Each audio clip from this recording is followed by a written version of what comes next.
이게 그 이준석 후보의 그 젓가락 발언이 영향을 좀 미쳤다고 봐야 되지 않을까요? 어떻습니까? 네, 그게 당시에 또 직접 맞습니다. 현장에 계셨잖아요. 네, 3차 방송 토론 과정에서 그 젓가락 발언이 나왔죠. 네. 그 전부터 그러니까 1차, 2차 방송 토론 과정에서도 이준석 후보의 갈라치기, 또 막무가내 공세, 그리고 거짓 주장들, 네거티브, 마타도어 이런 것들이 굉장히 우리 국민들에게 큰 실망감을 안겨주지 않았습니까? 예. 그런데 3차 때 방금 말씀하신 그 젓가락 발언이 결정타를 날렸다. 저는 그 발언을 듣는 순간 깜짝 놀랐습니다. 예. 와, 이게 대한민국의 대선 후보들의 방송 토론이란 말인가? 어떻게 이런 생방송 도중에 저런 발언을 할 수 있을 것인가? 더군다나 그 이후에 이준석 후보의 태도와 발언, 또 방송 토론이 끝난 이후에 빗발치는 우리 국민들의 비판과 실망감에 대해서 자기는 아무런 잘못이 없다라고 말하면서 변명으로 일관하는 모습들을 보면서 이준석 후보, 정치인으로서의 이제 생명은 끝난 것이 아닌가? 라는 생각이 들었습니다. 너무나도 참담했습니다. 예. 도대체 어떻게 정치를 하고 있고 국회의원으로서 활동하고 있으며 대한민국의 대통령이 되겠다고 하는 사람이 저런 수준의 인식을 하고 있고 저런 발언을 하고 있으며 본인이 무엇을 잘못했는지도 모르는 그런 태도를 보일 수 있을까? 너무나도 자격이 없는 그런 후보라는 생각이 들었고요.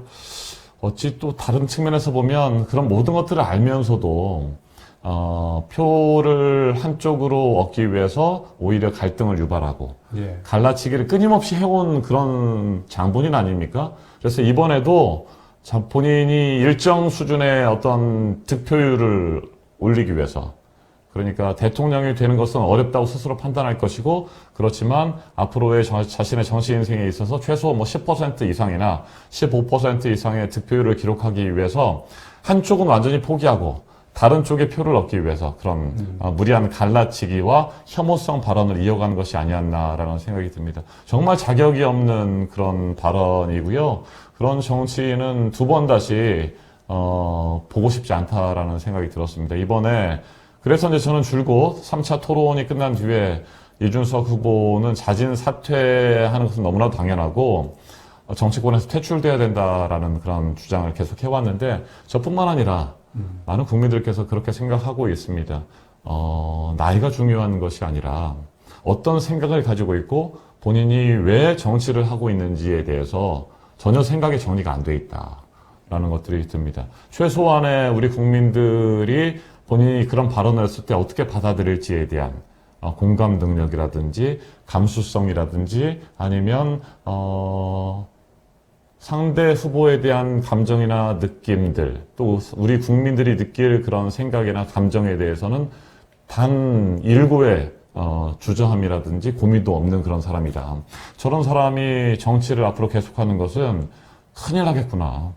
네, 그런 생각이 좀 들었습니다. 현실적인 문제를 네. 짚고 넘어가면 이제 개혁신당 입장에서는 그동안 쏟아부은 선거 자금이 엄청날 텐데 네. 10%도 넘지 못한다면 물론 네. 이제 출구조사 결과이긴 합니다만 선거 비용 마련하는 게 만만치 않겠어요. 네. 지금? 이번에 21대 대통령 선거는 조기 대선, 보궐선거인데요. 전체적으로 선거 비용을 총액을 계산하면 5천억 원 가량입니다. 5천억 그러니까 원이요? 선거 공영제잖아요. 예. 대통령 선거의 경우에도 그 정해진 후보별로 선거 비용이 있습니다. 이번 대선에서는 이재명 후보님도 그렇고 후보 한 명당 588억 원의 선거 비용을 공식적으로 쓸 수가 있습니다. 588억 원. 588억 원을 넘어가면 이제 그건 선거법 위반이 됩니다. 예. 그러니까 공식 선거 비용으로 인정을 해주는 선관위에서 그 비용이 588억 원이고요. 588억 원에서 그 영수증이 첨부가 되고 공식 선거 비용으로 인정되는 비용들이 있다고 한다면 15%의 득표율을 얻으면 588억 원을 전액 국가에서 예. 그것을 이제 비용을 대줍니다. 예. 네, 반환을 해주는 것이고요.